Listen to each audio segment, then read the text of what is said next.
Hello, good morning, everyone. So this morning we will have a simple podcast.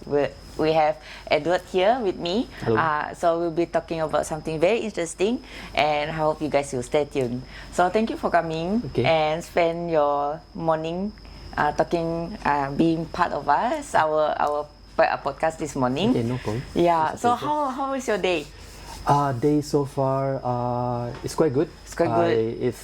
Have been going up to plan. Well, it's still early to say. It's not just 9 o'clock. Yeah. But so far, I managed to stick to what I planned to do. Okay. The traffic was kind enough. I was not stuck in any kind of unexpected jam, and I managed to get my 4 km run this morning. Okay. And reach office by 7:15 ish, like that, and then just start doing work. That's all.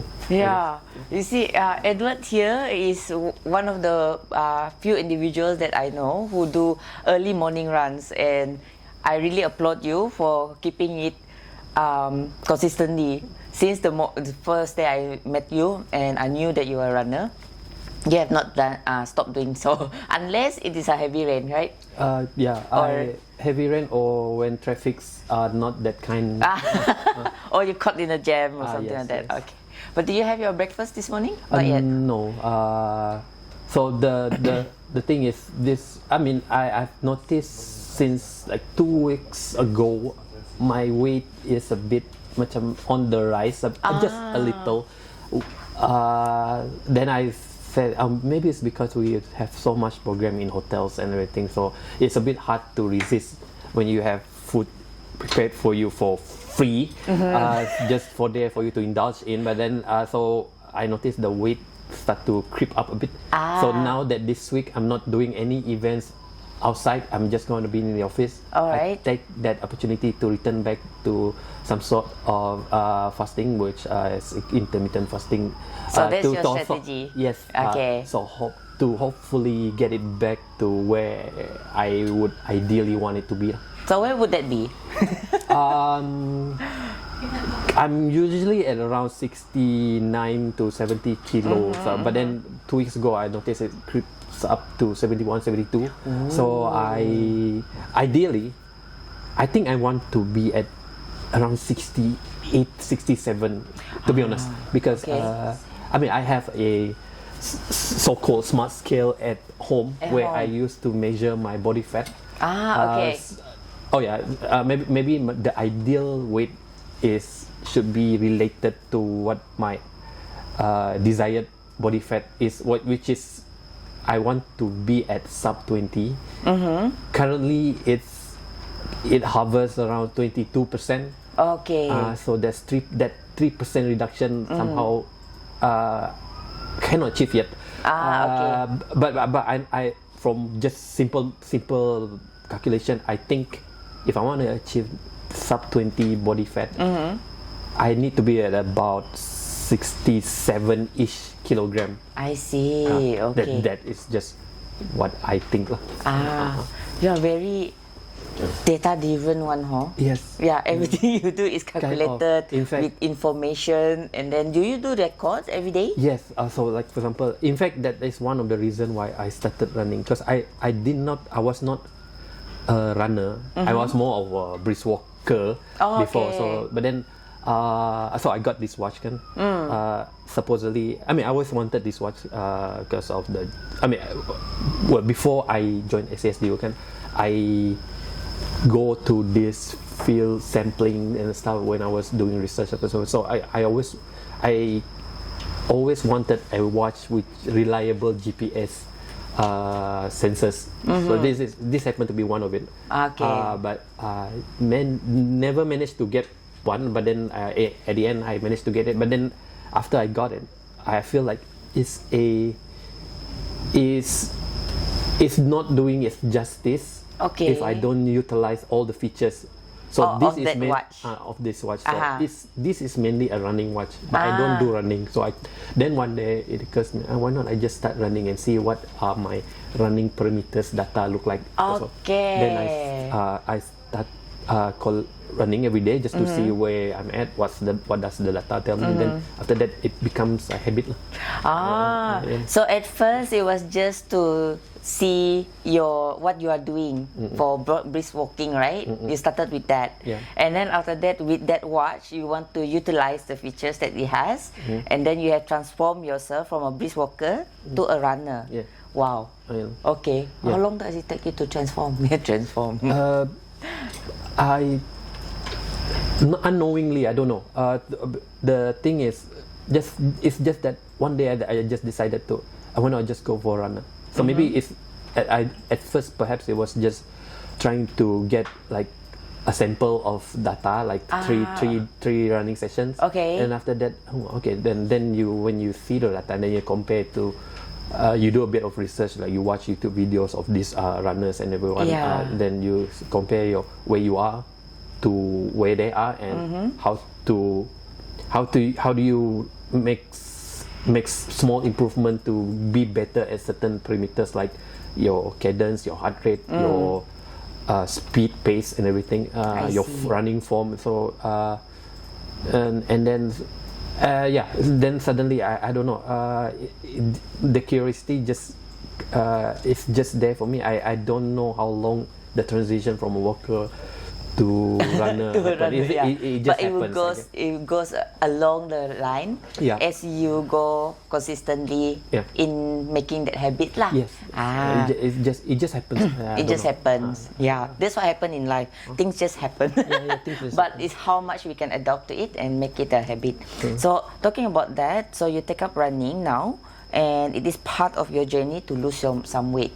And to achieve certain set body composition that you would like, meaning a lower percentage of body fat, correct? Yes.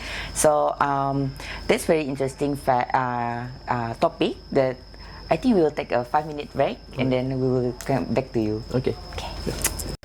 Thank you for joining us back. I hope you have a lovely session listening to our earlier on first session. Edward, yes, you were saying about like you have talking about how you have transition between from brisk walker into a runner. So I'm sure when you are doing this transition, there are some aspect as well is affected by it, especially on your diet, right? Because the reason you are transitioning is also you wanted to lose some weight. So what are the strategy or what are the things that you have done differently from before you are a brisk walker, now you are a runner? In terms of diet, to be honest, I am not.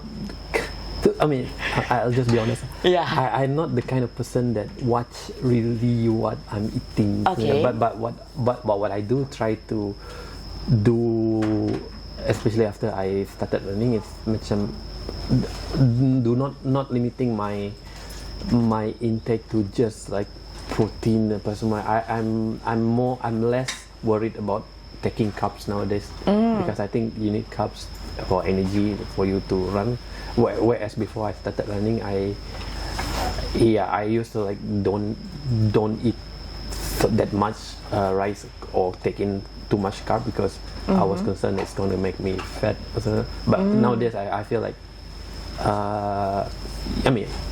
losing weight is losing weight, fine, but then you still need that energy from food intake, which is carbs, so that your running is done in your performance is there. It doesn't affect how you run. So meaning before your concern is if you take some carbs, you still not going to lose that weight as much. But now you are taking carbs as well, whereas you are actively in running because you need the carbs to be a fuel and also energy to make sure that you are able to do your running, right? Yes. Okay. So meaning your carbs is actually your energy source for you to do your running every morning. But does it mean that you take your carbs before you run, or it will be the one that? How do you do that? Oh no. So I run. I do not. I rarely, if not never, run after work. So most of my running are done before I get to work very early in the morning. Or basically, it's because it's cooler. I mean, if you run after work, it's warmer. Okay. So when I do that in the morning, I don't eat anything until when I run fasted. I only maybe have a cup of coffee. That's all. Okay. At home, then drive to wherever I feel like running at. Normally it's MBKS. And just cup of coffee and then some water. That's all. And that is supposed to sustain me up to perhaps 10:30 ish. If I decided to just do 16-hour fasting, or if I feel like feel a bit gung ho a bit, then I go up to lunch.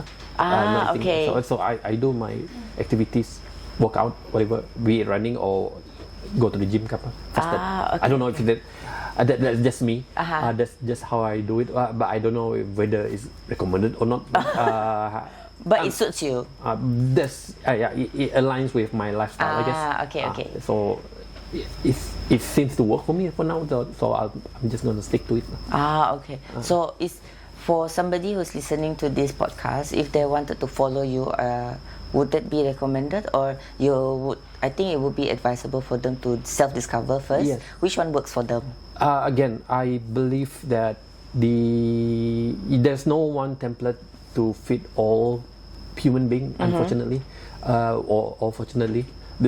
I would say, fortunately it's that way, because that means that you are free to come up with your own plan on on what's best for you to achieve what your goal is. So for me, this is what I find works for me. So perhaps for the rest of the viewers and everything, maybe it's not recommended for them. I mean, you can try it and just basically be more aware of what your body is trying to tell you. If your body is telling you something, this doesn't work, perhaps you need to tweak a bit what your initial plan was, so that until you find that right balance between your goals and what your body can take. I think for self-discovery, basically like what you were suggesting earlier, that you just put up a few options, go with plan A first and then see if it works. Okay, fine. And then if you feel like you need to change it. I mean, nobody's going to condemn you for changing something that you feel will make you better personally. So don't stick to those. I guess don't stick to one plan religiously just because others are doing it. Like athletes are doing, influencers are doing it, YouTubers or TikTokers are doing it. Just don't. You can learn from them, but in the end, everything has to fit into your body, one thing, and your lifestyle. Because these YouTubers, TikTokers, of course they do it. I think most of them do it full time. Like for people like us in the SCS, we have we have 9 to 5 work hours, and then outside that, you just have to work around with your schedule. Some of us have family, some of us, even single people also, I think find it a bit hard sometimes to find time. Yes. But then again, the thing is, finding time is just finding time for me is one thing that you can control. So like me, I put every morning I just said I will do this run every morning. If anything else happened the rest of the day, at least I already run. Okay. So at least you have done what you have committed to do. Yeah. So I don't know. I hope that answers. Yeah. I think that's a very good view. And then what you share there is correct, and I really do agree with it, because everyone has a different way of. Everyone have a different life, different commitment. How they do their daily routine is different individually. So do what is best with what is given to you, so that will make you sustain. The process of your fitness journey will be sustainable. Yes. So in the end of the day, we just want to have it being consistent.